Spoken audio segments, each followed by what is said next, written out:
guys, and welcome to another Creepy Stories on a Stormy Night. Now, this story involves a guy that lived round the corner from me, and his name was Michael. Michael emigrated to America. I can't remember where in America it was, but he emigrated to America, and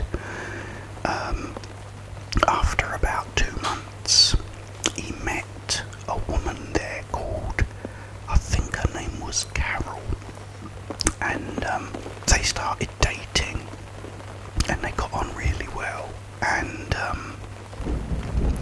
eventually they got engaged and then finally got married.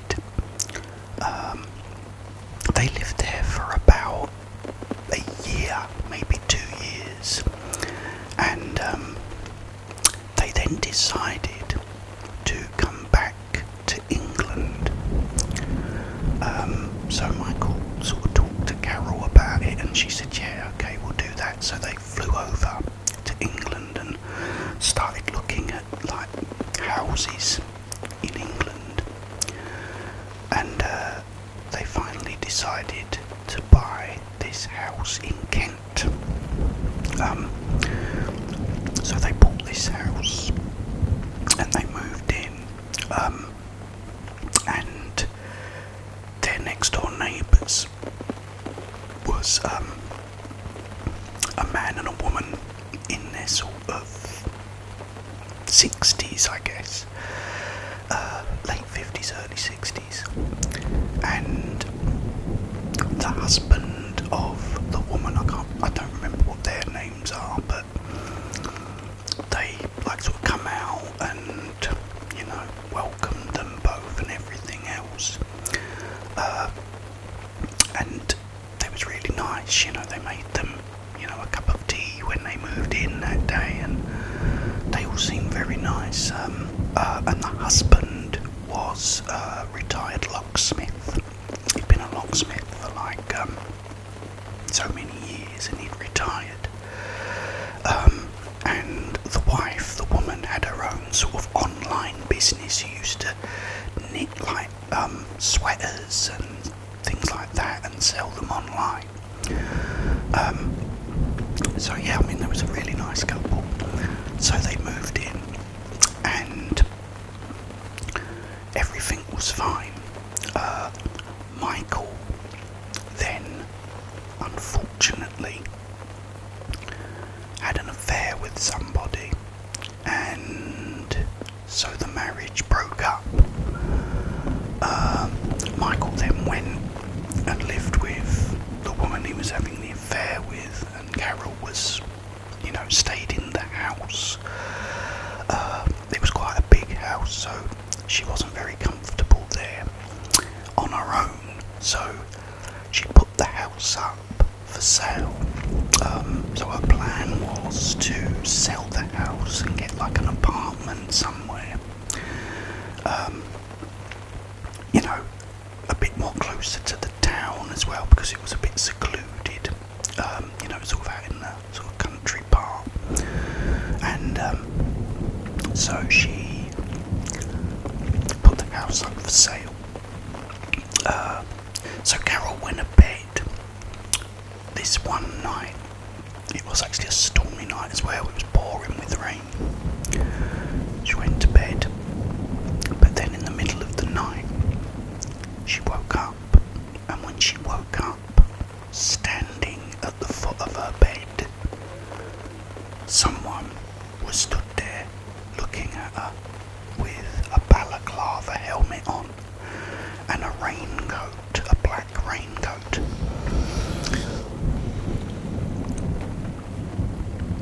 Carol looked at the person in the dark, and then as a bolt of lightning lit up the room and she saw him, she screamed.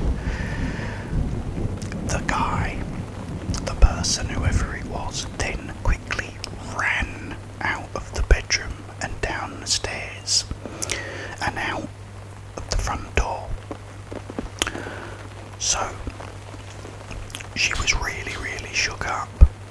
and she called the police, and the police came.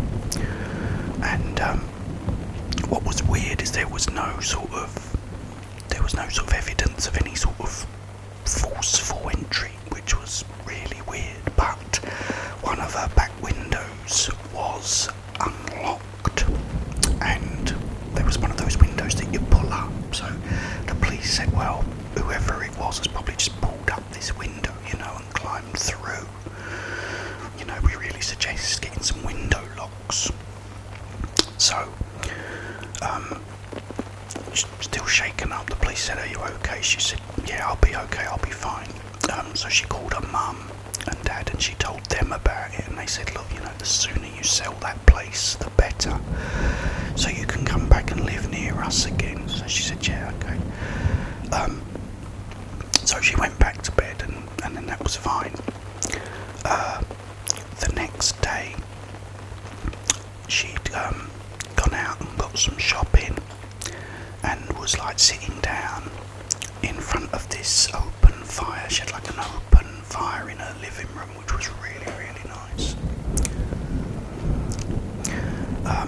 And she had one of those, those little metal, they're like little metal holders, and you have a little, there's a little brush and a little shovel sort of thing where is to sort of sweep the the sort of mess from the fire, and a poker. So she's got this really nice fire going. She's put the poker in and left the poker in it, and she's sat down, and she's been watching TV and had a cocoa, and she thought, I'll have an early night. So she's getting ready for bed. She's gone and had a bath, and she's come downstairs, and she's got the poker, and she's poked the fire again. As she's looked up and turned around, this guy is stood there again, balaclava, helmet on, black raincoat, and he's come running at her like this.